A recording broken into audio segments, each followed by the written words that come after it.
Hello friends, आज नवरात्र का नवमी है और आज का बहुत ही शुभ दिन है और आप सबको इस नवरात्र की हार्दिक शुभकामनाएं। फ्रेंड्स, जैसा कि हमने पिछले वीडियो में आपको शेयर किया था सीए प्रैक्टिस वर्सेस नाफरा, आज हम ये बताने की कोशिश कर रहे हैं कि जो abolition of audit of small and medium enterprises, क्या ये एसएमईज के लिए फ़ायदेमंद है और क्या ये गवर्नमेंट एक्सचेकर के लिए फ़ायदेमंद है। हम आज इन चीज़ों पे आपके साथ अपने व्यूज़ को शेयर कर रहे हैं।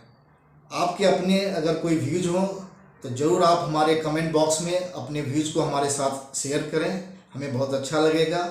और साथ ही अगर आपको ये वीडियो अच्छा लगे तो आप ज़रूर इस वीडियो को लाइक करें और हमारे चैनल को सब्सक्राइब करें। और अगर कोई नई सब्सक्राइबर हमारे पिछले वीडियो को नहीं देखा है तो हमारे चैनल पे जाकर के पिछले सारे अपलोडेड वीडियो को वो व्यू कर सकते हैं। तो अब आइए, मेरा जो सवाल है कि नाफरा के कंसल्टेशन पेपर में नाफरा ने जितने भी अपनी लॉजिक या आर्गुमेंट इन सपोर्ट ऑफ कि abolition of small and medium companies audit should go away, तो क्या ये वैलिड पॉइंट है नाफरा का, हम इस बात पे डिस्कस करेंगे। दोस्तों, सबसे पहले हमें ये देखना चाहिए कि एसएमई इंटरप्राइज होता क्या है। एसएमई इंटरप्राइज के अंदर 250 करोड़ तक के टर्नओवर वाली कंपनीज कवर होती है। तो क्या 250 करोड़ तक के टर्नओवर की जो कंपनी है उनकी अगर हम ट्रांजैक्शंस को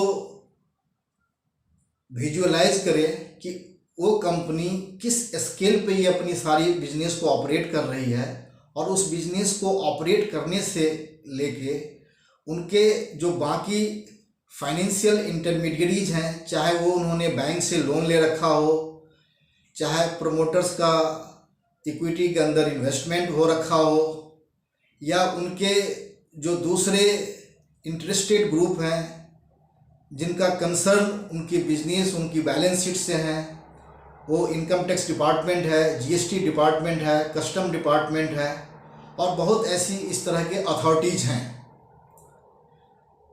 तो अगर इस तरह की एसएमईज कंपनीज का अगर आप ऑडिट नहीं कराते हो तो क्या ये एसएमईज के लिए फ़ायदेमंद है?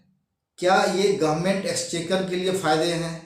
क्या उन यूजर्स के लिए फ़ायदे हैं जो इनकी फाइनेंशियल स्टेटमेंट्स को रिलाई करते हैं? तो ये हमारा डिस्कशन सिर्फ इन्हीं पॉइंट्स पे लेके है, जिसमें मैं अपना व्यूज आप लोगों के साथ शेयर कर रहा हूँ। और हम उम्मीद करते हैं कि आप लोग भी अगर आपके पास किसी तरह का व्यूज हो तो हमारे कमेंट बॉक्स में ज़रूर शेयर करें, ताकि हम आगे और भी इससे रिलेटेड चीज़ों को आपके साथ शेयर कर सकें। तो मेरा मानना है कि अगर आप 250 करोड़ की टर्नओवर वाले कंपनी जो एसएमईज के डेफिनेशन के अंदर है, अगर आपने उसका ऑडिट नहीं कराया तो क्या होगा। अगर ऑडिट नहीं कराया तो कैसे उनके बुक्स ऑफ अकाउंट्स को रिलाई किया जाए। जो गवर्नमेंट आज एक major source of revenue TDS की कलेक्शंस होती है, ये कैसे इंश्योर करेगा गवर्नमेंट का एक्सचेकर कि कंपनीज ने सही टीडीएस डिडक्ट किया है, अगर डिडक्ट किया है तो उसको सही तरीके से रेमिट किया है, और जो टीडीएस के दायरे में आते हैं उनकी सही रिपोर्टिंग इनकम टैक्स डिपार्टमेंट को हो रहा है कि नहीं। अगर ये सब नहीं हो रहा है तो इसका इम्पैक्ट क्या है? इसका इम्पैक्ट है कि ये टैक्स इवेशन को एक बढ़ावा देगा। दूसरा इशूज है कि जब 250 करोड़ की कंपनीज है तो मेरे ख्याल से आज के डेट में छोटे से लेके बड़े ग्रुप जो भी बिजनेस कर रहे हैं वो बगैर बोरोड कैपिटल के कोई बिजनेस नहीं कर रहा है। चाहे वो बैंक से हो, एनबीएफसी से हो, या किसी अपने फ्रेंड से हो, रिलेटिव से हो, या दूसरे इन्वेस्टर से हो।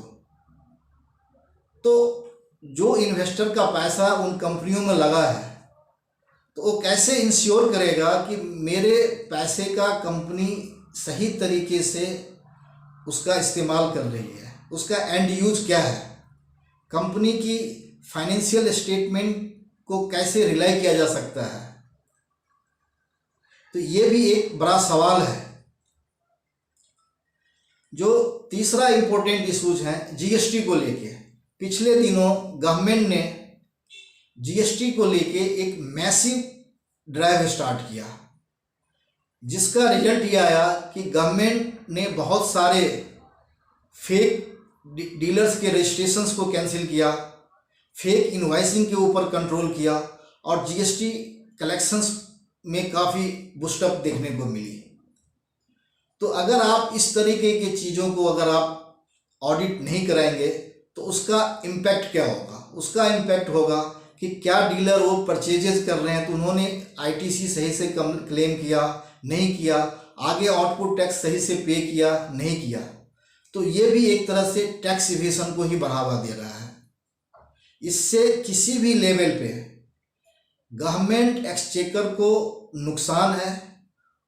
वो गवर्नमेंट एक्सचेकर को आज न कल रियलाइज होगा कि इन चीज़ों को करने से हमें नुकसान होगा, और गवर्नमेंट ने इस चीज़ को नोटिस भी किया है कि स्टार्टिंग में गवर्नमेंट काफ़ी लिबरल थे जीएसटी डिपार्टमेंट लोगों को रजिस्ट्रेशंस देने में, और लोगों ने इस तरह के बहुत सारे फेक रजिस्ट्रेशंस लिए, और गवर्नमेंट ने जब देखा कि there was a gross misuse of GST registration, तो उन्होंने आज के डेट में जीएसटी रजिस्ट्रेशंस को लेके बहुत सारी गाइडलाइंस इशू कर दी।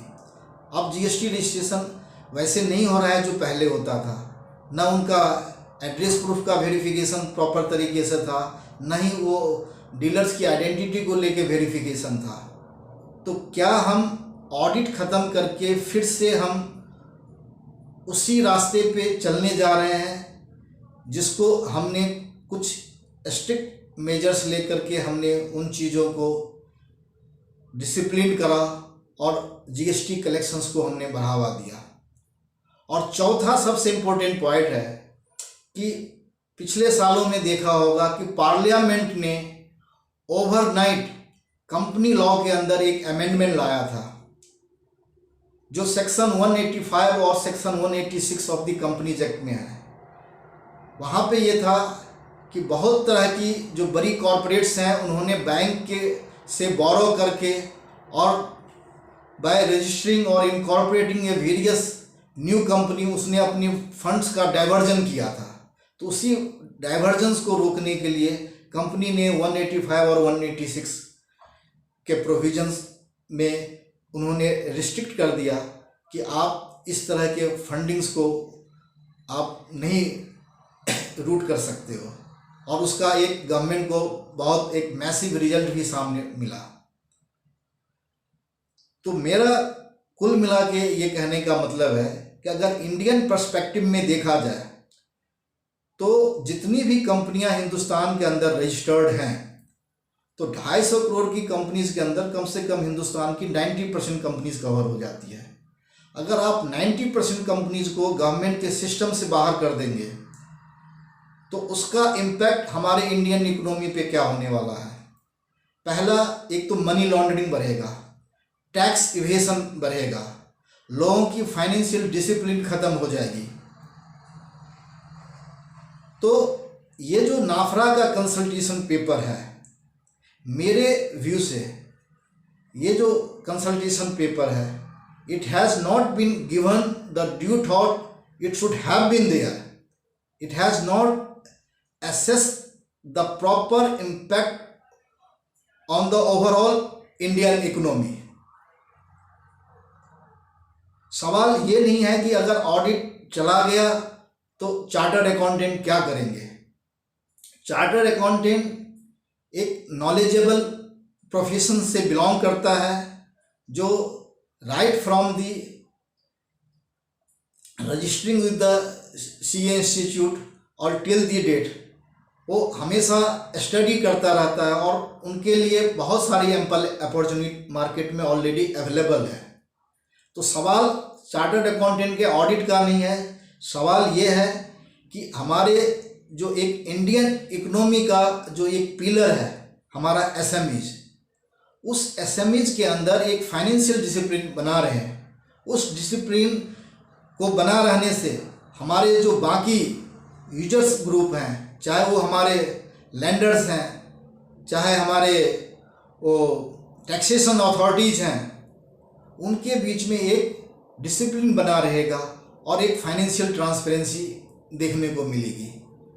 तो फ्रेंड्स, ये मेरा व्यूज़ था। आप लोग के अपने व्यूज़ हैं, वो भी अपने व्यूज़ आप हमारे साथ शेयर कर सकते हैं। और ये कंसल्टेशन पेपर नाफरा ने पब्लिक डोमेन में ऑलरेडी पब्लिश कर रखा है पब्लिक कमेंट्स के लिए। तो हमारी भी एक कमेंट्स है इस नाफरा को लेके, आप भी अपनी कमेंट्स दें और ज़्यादा से ज़्यादा नंबर्स में अपनी कमेंट्स दें, ताकि हम लोग अपनी बात को सही पर्सपेक्टिव में हम अपनी गवर्नमेंट को बता सकें कि इनका इम्पैक्ट क्या होगा। ऐसा ना हो कि इस तरह के स्टेप्स लेकर के एक एनार्किस्ट सिचुएशंस में हम पहुंच जाएं, हम इन चीज़ों को बढ़ावा दे दें जो अल्टीमेटली जा कर के एक क्राइम फंडिंग और टेररिज्म फंडिंग को भी बढ़ावा दे सके। Thank you very much.